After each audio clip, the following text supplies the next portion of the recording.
Selamat pagi Sobat Matematika, berjumpa kembali dengan saya di channel Tudan Hasugian. Kali ini kita akan melanjutkan pembelajaran kita tentang penggunaan turunan yang kita pelajari di kelas 11 Matematika Wajib.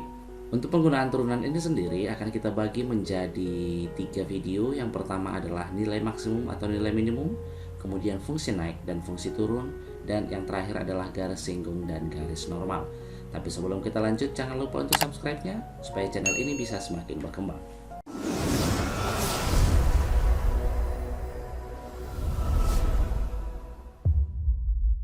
Masalah pertama yang kita pelajari nanti di sini adalah masalah maksimum dan minimum dari suatu kurva. Penentuan maksimum atau minimum dari kurva suatu fungsi kuadrat fx sama dengan ax kuadrat ditambah bx ditambah c berdasarkan turunan pertama adalah f aksen x sama dengan 0. Ini nanti untuk mencari nilai x-nya. Apabila nilai x-nya sudah ketemu, maka kita misalkan x-nya sama dengan x1, kita substitusikan ke fungsi awalnya, maka fx1 merupakan nilai maksimum atau nilai minimum dengan ketentuan apabila a lebih kecil dari 0, maka fx1-nya adalah nilai maksimum, dan apabila a lebih besar dari 0, maka fx1-nya adalah nilai minimum. Ini sama saja ketika kita belajar di kelas 10 ya tentang fungsi kuadrat. Apabila a lebih kecil dari 0, maka kurvanya dia terbuka ke bawah ini ya. Kemudian jika a lebih besar dari 0, maka kurvanya terbuka ke atas. Ketika dia terbuka ke atas, maka dia nanti mencapai minimum, dan jika dia terbuka ke bawah, maka dia akan mencapai maksimum, sama seperti itu di sini ya. Kita lihat contohnya, kurva parabola dari fungsi kuadrat fx sama dengan x kuadrat dikurang 8x mempunyai nilai minimum sama dengan berapa? Oke, kita coba tuliskan ulang dulu fungsinya. Tadi kita sebut fungsinya adalah x kuadrat dikurang 8x. Maka langkah pertama yang kita lakukan adalah kita turunkan, samakan dia dengan 0. Turunan dari x kuadrat adalah 2x, turunan dari minus 8x minus 8 sama dengan 0. 2x sama dengan 8, maka x sama dengan 4. Kemudian langkah selanjutnya, x1-nya sudah ketemu, kita substitusikan ke fungsi awalnya untuk mencari nilai maksimum ataupun nilai minimumnya. Maka fx1 sama dia dengan ganti x-nya dengan 4, berarti jadi 4 kuadrat dikurang 8 dikali 4. Sama dia dengan 4 pangkat 2 adalah 16 dikurangi 32, hasilnya adalah minus 16 atau jawabannya yang B. Akan tetapi Sobat Matematika semua, kita juga bisa nanti mengerjakan ini dengan rumus fungsi kuadrat yang kita pelajari di kelas 10 tanpa turunan ya, seandainya seperti itu. Ingat suatu fungsi kuadrat apabila fungsinya kita buat bentuk umumnya y sama dengan ax kuadrat ditambah bx ditambah c, maka untuk mencari puncaknya, puncak itu bisa maksimum nanti atau minimum ketika dia terbuka ke atas seperti yang ini ya, maka inilah disebut puncak. X puncak, y puncak.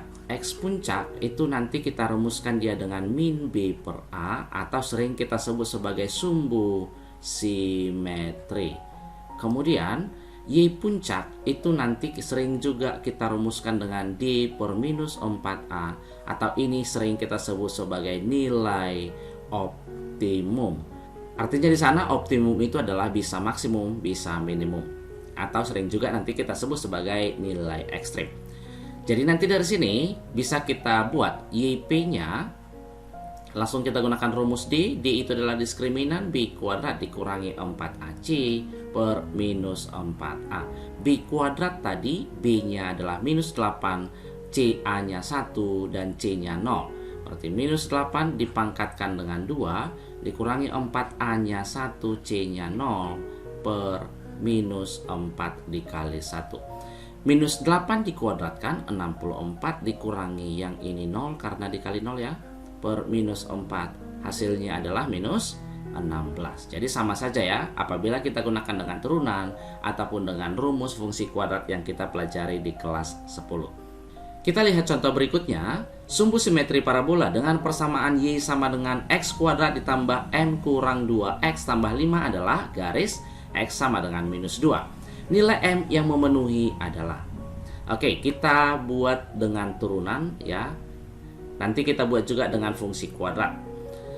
Untuk turunan pertamanya, y aksen harus kita samakan dia dengan 0, berarti turunan dari x kuadrat adalah 2x. Ditambah turunan dari sini m kurang 2, itu kita samakan dengan 0. Akan tetapi, x-nya tadi sudah kita ketahui, minus 2 ganti x-nya dengan minus 2, maka 2 dikali minus 2 ditambah m kurang 2 sama dia dengan 0, maka m-nya adalah minus 4, dikurang 2 adalah minus 6, pindah ke kanan jadi 6. Maka jawabannya adalah yang I. Akan tetapi teman-teman semua, ini bisa juga kita cari dengan rumus sumbu simetri yang kita pelajari di kelas 10, yang mana tadi rumusnya juga sudah saya buat, bahwa x puncak sama dia dengan min b per 2a. Itu yang kita sebut sebagai sumbu simetri. Artinya sumbu simetri membagi kurvanya menjadi dua bagian yang sama besar. X puncaknya tadi adalah minus 2 atau sumbu simetrinya. Min B-nya berarti jadi minus M dikurangi 2 per 2 kali A-nya 1. Kita kalikan silang, minus 4 sama dia dengan minusnya kalikan ke dalam ditambah 2. Berarti M-nya sama dia dengan 6. Nah, sama saja ya apabila kita gunakan dengan turunan ataupun dengan fungsi kuadrat. Jadi teman-teman semua nanti bisa menggunakan salah satunya, tapi karena kita belajar turunan, maka kita akan menggunakan turunan. Sekarang kita masuk ke pemecahan masalah maksimum ataupun minimum. Langkah-langkah pemecahan masalah maksimum ataupun minimum. Yang pertama adalah kita harus tetapkan besaran yang harus dimaksimumkan ataupun diminimumkan. Kemudian kita tentukan formula untuk model matematika dari masalah yang dihadapi. Dan yang ketiga, kita terapkan metode maksimum atau minimum di interval tertutup. Yang terakhir, kita berikan tafsiran terhadap hasil yang diperoleh pada langkah ketiga yang disesuaikan dengan masalah semula agar ketelitian dari jawaban lebih akurat dan benar. Sebagai contohnya, bisa kita lihat di sini jumlah dua bilangan adalah 40, maka hasil kali terbesar dua bilangan tersebut adalah. Misalkan ini ya, kita buat dulu langkah pertama, besaran-besaran ataupun kita menentukan formula untuk model matematikanya. Diketahui di sini jumlah dua bilangan. Misalkan dua bilangan itu adalah X dan Y. Dan apabila katanya dijumlahkan, berarti X tambah Y, hasilnya adalah 40. Kita cari dulu X-nya ataupun Y-nya. Maka Y-nya bisa kita buat 40 kurang X. Nah, sampai di sini paham ya? Kemudian, hasil kali terbesarnya, berarti ini yang mau kita maksimumkan. Hasil kalinya, andaikan kita buat ini adalah fungsi K, sama dia dengan X kali Y, kan ini ya hasil kali. Berarti sama dengan, kita gantikan Y yang kita buat tadi di atas ini, persamaan pertamanya gantikan kemari, berarti X dikalikan 40 dikurangi X, sama dia dengan 40X dikurang X kuadrat. Inilah dia fungsi K-nya. Tapi untuk kali ini kita buat dia dalam variabel X. Karena yang kita minta dia harus terbesar, ataupun kalau seandainya minimum dibuat, maka kita harus menggunakan syarat turunan pertamanya kita samakan dengan 0. Berarti 40X dikurang X kuadrat kita turunkan menjadi 40 dikurang 2X sama dengan 0. Berarti 2X sama dengan 40, X-nya sama dengan 20. Karena nilai X-nya sudah ketemu, kita masukkan kembali ke Y-nya.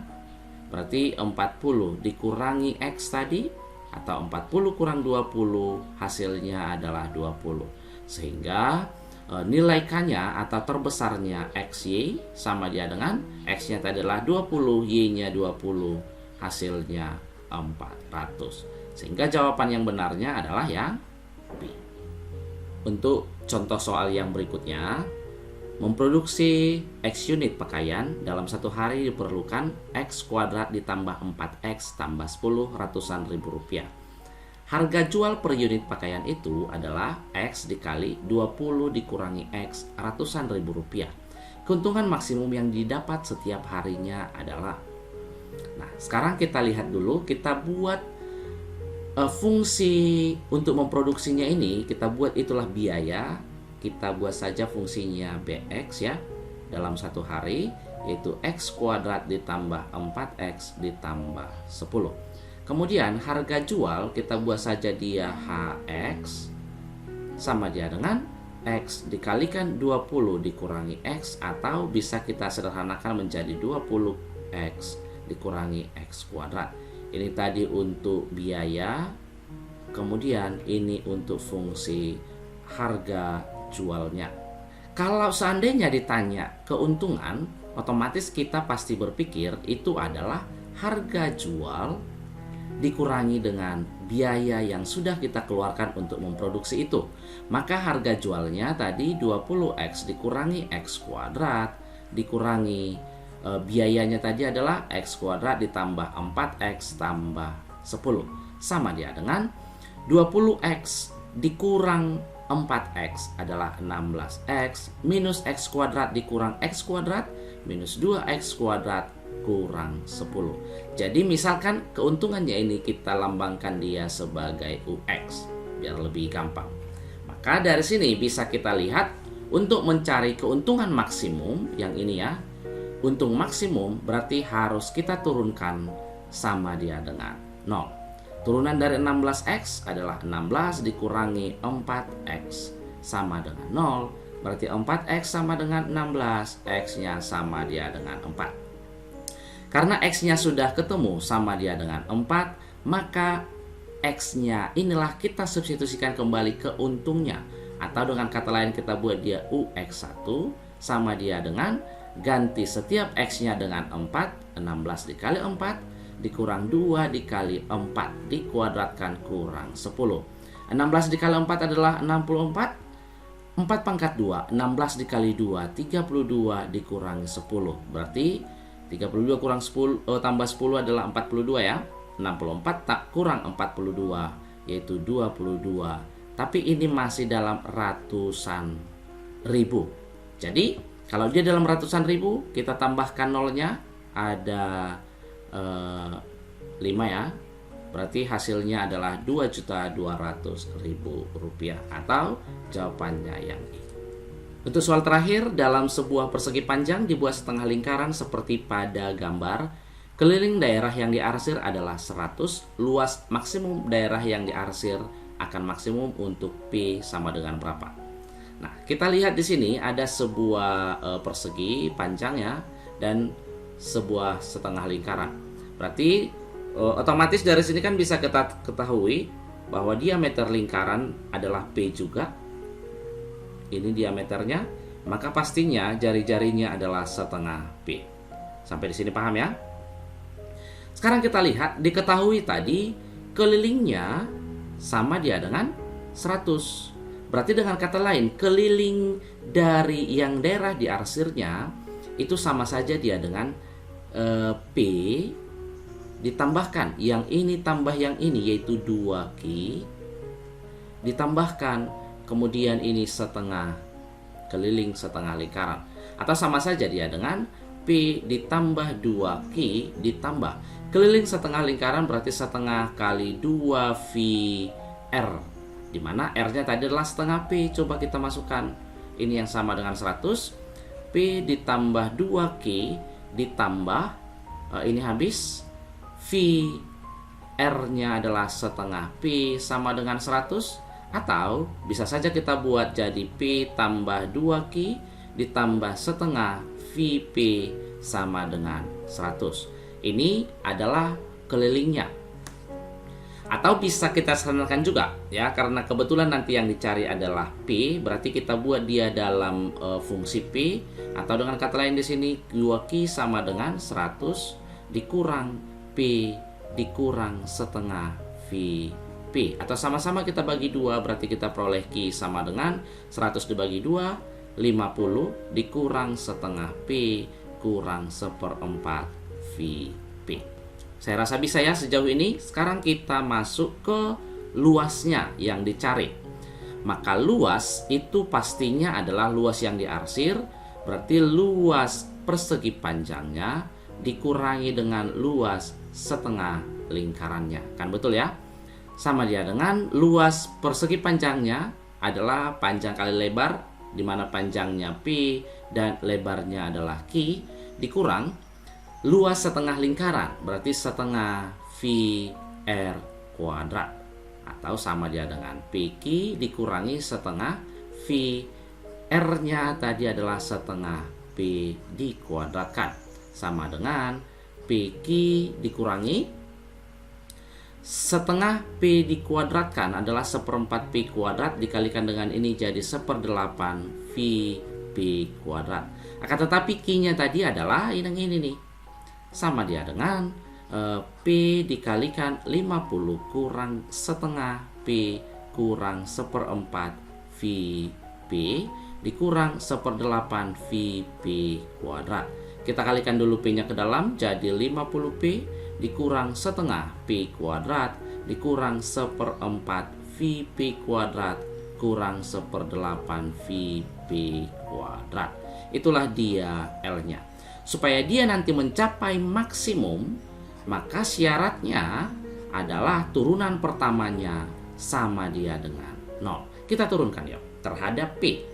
50P turunannya adalah 50 dikurangi yang ini jadi P, kemudian yang ini jadi 2 kali 1/4 menjadi setengah VP dikurang 2 kali 1/8 1/4 VP, kita samakan dengan 0.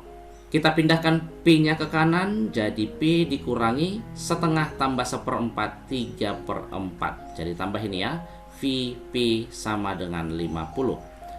Kita samakan penyebutnya, berarti P dikalikan 1 tambah 3V/4 sama dengan 50. Kita buat di atas saja ya. Maka P sama dia dengan 50 per, ini tadi samakan penyebutnya jadi 4 tambah 3V/4. 4-nya kalikan ke pembilang sama dia dengan 200 per 4 tambah 3V. Inilah dia nilai P-nya. Tadi yang diminta adalah nilai P-nya sehingga optionnya yang P. Apabila teman-teman semua ditanya luasnya berapa, berarti kita substitusikan kembali nilai P-nya kemari untuk mencari luasnya atau luas maksimumnya. Nah sobat semua, sobat matematika, sampai di sini dulu pembelajaran kita.